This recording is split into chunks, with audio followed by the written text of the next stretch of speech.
Apesar de representar mais de 52% do eleitorado brasileiro, e isso em números reais quer dizer 82 milhões de eleitoras, as mulheres seguem com pouca representatividade nos espaços políticos.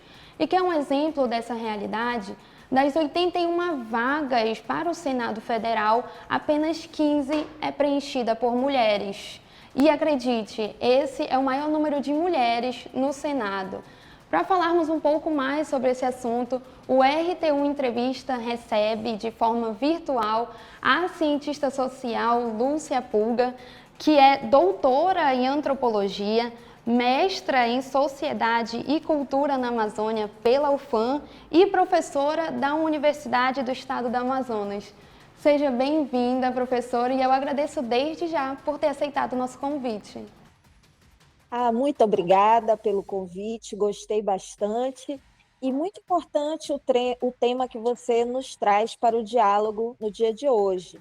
A participação feminina na vida política no presente, que se coloca como um desafio ver as mulheres efetivamente estando em cargos, né, sendo eleitas, estando no Congresso Nacional, nas assembleias legislativas, nas câmaras de vereadores. Então, este é um tema muito atual e muito importante. E eu abri com dados nacionais, né? Mas a gente tem dados locais também que faz uma boa reflexão sobre o assunto. Como, por exemplo, eu posso contar nos dedos as cidades daqui do interior do Amazonas que têm mulheres como cargo do executivo, né? Como, por exemplo, Ipixuna, com a Maria Oliveira, Itapiranga, com Denise Lima, Iamundá com Maria Pandolfo e Presidente Figueiredo com Patrícia Lopes. Ou seja, são 4 em um universo de 62 municípios. E aí eu queria perguntar o que é preciso para aumentar a presença feminina em cargos majoritários? Eu acredito que, além das medidas que já existem relacionadas à questão do quantitativo mínimo para candidatas do sexo feminino, é preciso certamente aumentar a discussão sobre o porquê da presença da mulher é importante em todos os espaços, em todos os lugares, né? Sendo mais da metade da população, o normal, o natural seria que a presença da mulher fosse de forma mais igualitária em relação à presença dos homens nesses postos de maior destaque e maior comando, né? E que tem a condição ou a possibilidade de influenciar na vida da sociedade como um todo. Nós observamos uma subrepresentação das mulheres, isso é histórico. As mulheres passaram a ter direito ao voto somente na década de 30, 1932, e isso ocorreu juntamente com as lutas relacionadas ao movimento feminista da época, que lutou para que as mulheres pudessem também participar dessas instâncias. Então, nós vivemos numa sociedade em que essa desigualdade no campo político é perceptível, apesar das mulheres hoje já serem maioria em muitos espaços, como, por exemplo, nas universidades, no ensino superior, em muitas áreas, em alguns cursos de mestrado, de doutorado, como o que eu atualmente coordeno na UEA, as mulheres estão aí são maioria, mas ainda falta participação nesses espaços, né? Algumas explicações apontam para a própria forma como se organizam as relações dentro da sociedade brasileira, mas não só no Brasil, em que o machismo faz parte dessas relações, e isso fez com que, em muitos casos, as mulheres ficassem mais restritas aos espaços domésticos e fora desses espaços de comando, né? Então, historicamente, nós vemos que nós não temos uma tradição de ter mulheres presidentes, mulheres governadoras, mulheres prefeitas, né? Isso também é uma raridade, né? Ou algo ainda bastante, quantitativamente pequeno no Brasil como um todo, né, e na história brasileira. Então, certamente, são necessárias medidas que envolvem a discussão sobre política, tá? A discussão sobre política em todos os lugares, nas escolas, nas universidades, para que as pessoas entendam que os rumos que vão ser traçados na política e nas instituições, eles são influenciados pelas pessoas que estão lá. Então, quem vai ter sensibilidade com questões ligadas ao universo feminino, né? Mulheres teriam muito mais esse olhar sobre esse tema. Não que nós tenhamos que eleger mulheres que apenas tenham pautas ligadas às mulheres, porque um bom candidato ele tem pautas que envolvem grupos mais amplos. Mas esse olhar mais dirigido para as mulheres, quem vai ter em relação às pautas femininas? Né? Por exemplo, agora nós temos uma medida muito importante, que é a questão da distribuição de absorventes para pessoas em situação de vulnerabilidade. Tem um decreto que prevê as condições em que isso vai ser feito, né? E as pessoas podem, entrando na internet, fazer os procedimentos para ter acesso a esse produto. E aí, pensando bem, é uma coisa tão óbvia que as mulheres precisam disso durante mais de 30 anos, às vezes 40 anos das suas vidas, é uma coisa tão necessária para a higiene feminina, assim como ter papel higiênico nos banheiros das escolas, assim como ter água, sabão para lavar as mãos, porque tudo isso afeta a saúde feminina, né? E quem vai ter esse olhar, né?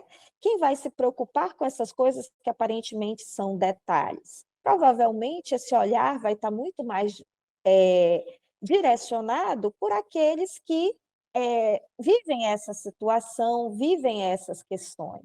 Então, é importante as mulheres estarem em todos os lugares, que as mulheres não apenas estão nos ambientes domésticos, mas também chefiam muitos lares. Mulheres sofrem das crises econômicas, mulheres, em grande medida, cuidam dos seus lares e têm mais tarefas no ambiente doméstico do que os homens, mesmo quando são responsáveis pelo sustento das suas famílias, né? E muitas vezes são elas que vão cuidar dos seus filhos, ou até mesmo de netos, de sobrinhos e de outros tantos. Então, a mulher na política, ela é importante para levar esses outros olhares para a vida política e para as instituições.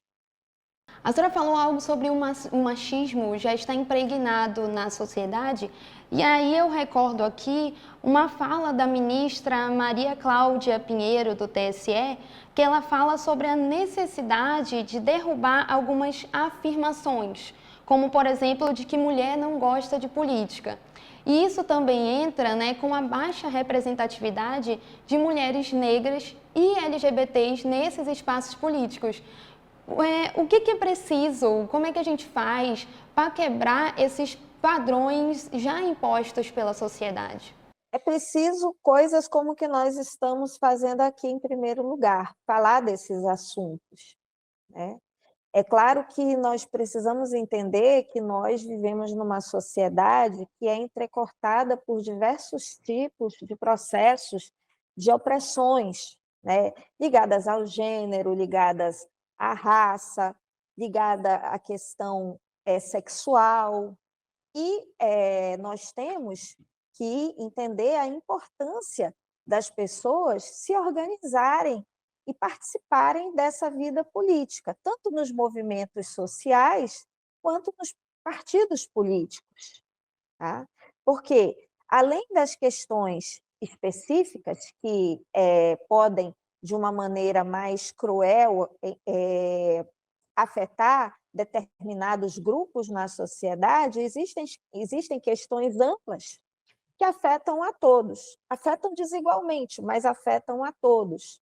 Então, ter mulheres participando dos parlamentos, participando das grandes discussões da vida política e podendo discutir questões que são importantes para toda a sociedade, aquelas específicas e que talvez sejam mais pertinentes às mulheres, mas a toda a sociedade.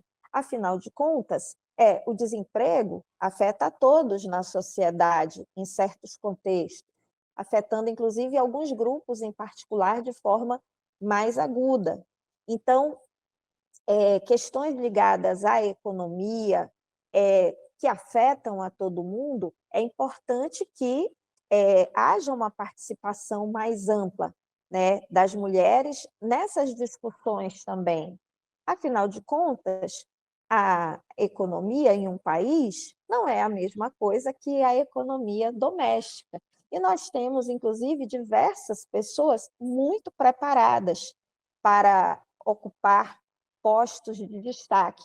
Nós tivemos, por exemplo, uma presidenta que governou um mandato e no segundo sofreu um impeachment, e naquele momento nós víamos a quantidade de comentários ligados ao comportamento, à vestimenta, especulações sobre a vida privada, etc., que não diziam respeito ao cargo ou à atuação política, mas críticas à figura feminina.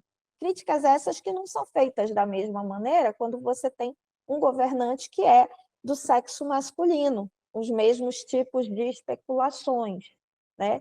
Então, precisamos sim de mais mulheres na presidência, mais mulheres nos ministérios, e hoje nós temos, inclusive, nós temos a ministra Simone Tebet, nós temos a ministra Aniele Franco, nós temos a ministra Sônia Guajajara, nós temos a ministra Margarete Menezes, me perdoe se eu estiver esquecendo outros nomes. Então, é importante essas mulheres estarem lá. São mulheres que têm uma história na vida política e que carregam pautas importantes sobre não apenas as necessidades relacionadas ao universo feminino, mas à sociedade que afetam as mulheres, as famílias como um todo. Agora, eu digo para você, é importante eleger mulheres? É importante eleger mulheres, mas, infelizmente, nós tivemos, no ano passado, uma votação sobre a questão da equidade entre homens e mulheres em relação aos salários,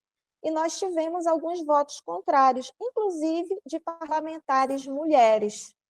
Então, não basta só ter mais mulheres lá, mas mulheres que defendam realmente aquilo que é do interesse das mulheres, tá? Não apenas vá lá para dizer aqui tem mulheres, mas são mulheres que são contrárias aos direitos das mulheres, né? E para isso é necessário eleger pessoas que tenham uma história, que tenham uma trajetória de luta em movimentos sociais e partidos e que tenham uma trajetória ligada à defesa desses direitos. Senão também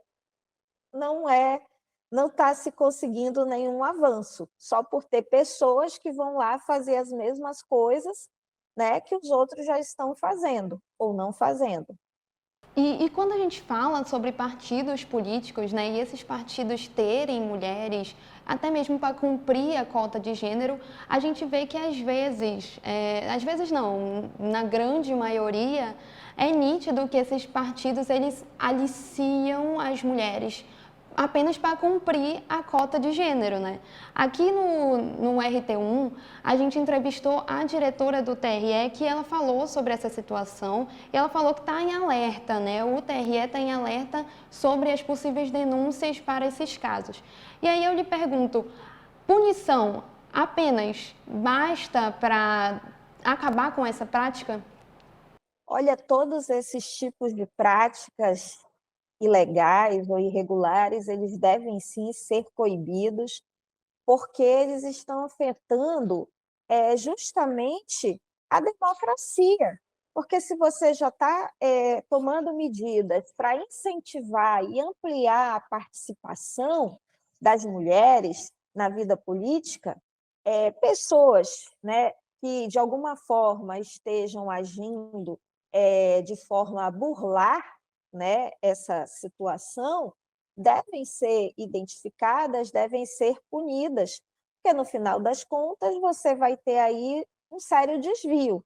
Nós tivemos, eu acredito que foi em 2018, denúncias, várias denúncias no Brasil em relação a essa situação, relacionadas mais especificamente a um partido político, e isso certamente é um desserviço às lutas das mulheres por equidade, por participação na vida política, etc. Então, sim, essas pessoas e partidos, dirigentes que estejam praticando esses tipos de atos, né, que eventualmente, inclusive, podem estar sendo usados como forma de desvio de recursos públicos, né, certamente devem ser investigados e punidos, né? Não é aceitável esse tipo de situação, né? Certamente que temos muito a avançar, né? Mas não é por aí.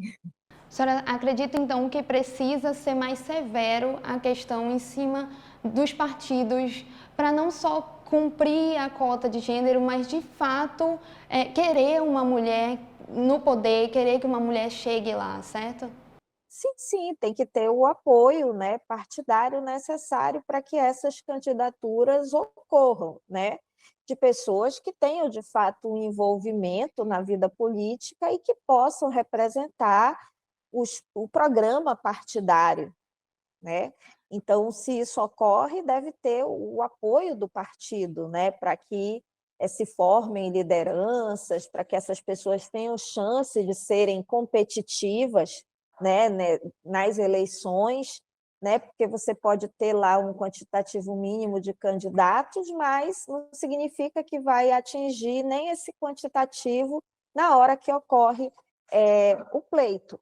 Então, é necessário, sim, né, apoio dos partidos para que isso aconteça e coibir toda forma de irregularidade que afeta a democracia, né? A democracia é um bem da sociedade a duras penas conquistado e sempre imperfeito, mas que ele deve ser defendido de todas as maneiras possíveis. Então, essas iniciativas são corrosivas para o processo democrático. Professora, caminhando para o fim da entrevista, eu tenho que aproveitar essa oportunidade para falar com a senhora sobre um tema que está muito em alto, que é a era da inteligência artificial e, por consequência, os deepfakes, né?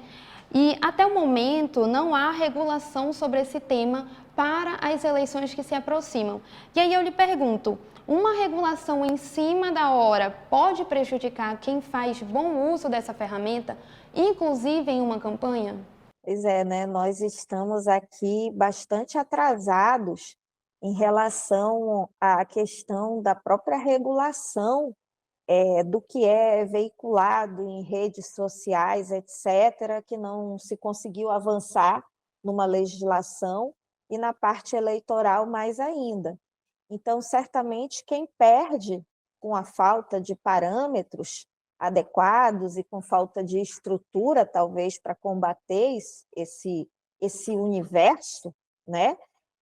Certamente é a democracia, porque você não tem uma melhora na sociedade, você não tem um avanço democrático baseado em mentiras. Por quê? Porque essas mentiras não são mentiras individuais ou aleatórias. Elas, para existirem, contam com esquemas de financiamentos que não se sabe a origem, né? Elas burlam a regulamentação que existe para o rádio, para a televisão, para os jornais, ou para você que está trabalhando, né, nesse canal, né? Então, é apócrifo, e aí vira um vale-tudo cujas consequências e cujo prejuízo pode ser irreparável, porque tem o processo eleitoral e se você não consegue dar conta disso, você pode ter um resultado da eleição influenciado por mentiras, né? Então, o resultado disso é irreparável. Então, eu acho que é necessário que se coloquem regras. Que regras são essas? Eu não sei, né? Porque essas informações falsas, mas com uma aparência de verdade estão propagadas no mundo inteiro e em todo canto estão batendo cabeça com as mesmas situações. Certamente isso só favorece aqueles que estão querendo vencer a qualquer custo, né? Então, eu acho que é necessário sim, só não sei se tem prazo para ter, né, algum tipo de regulamento que seja, que tenha condições de dar conta da situação este ano. Bom, professora, muito obrigada mais uma vez por ter aceitado o nosso convite. Obrigada pela disponibilidade de estar aqui conosco para falarmos de um assunto tão importante que é mulheres na política e também para tentar quebrar um pouco os padrões impostos pela sociedade de que mulher tem que ficar só em casa ou tem que fazer só o que é mandado para ela, né? Ao contrário, você tem aí na história da humanidade as mulheres sempre trabalhando e lutando, né, nas mais diferentes sociedades e criando seus filhos e vivendo situações adversas, né? Então, na sociedade ocidental, aí, numa certa época, se criou a ideia da mulher como um ser frágil, né, que tem que ficar sendo cuidado, protegido, e as mulheres, né, elas são diversas e têm necessidades diversas, não apenas individuais, mas dependendo do grupo em que estão inseridos na sociedade. Então, longe de ser frágil, né, a mulher é forte e tem muita contribuição para dar na vida política. Então, precisamos sim educar as mulheres e precisamos educar os homens também, né, em relações mais igualitárias entre homens e mulheres. Bom, professora, eu peço que a senhora fique mais um pouquinho aqui conosco, enquanto eu me despeço de você, internauta. Curta, comenta, compartilha e se inscreva no nosso canal. Até a próxima!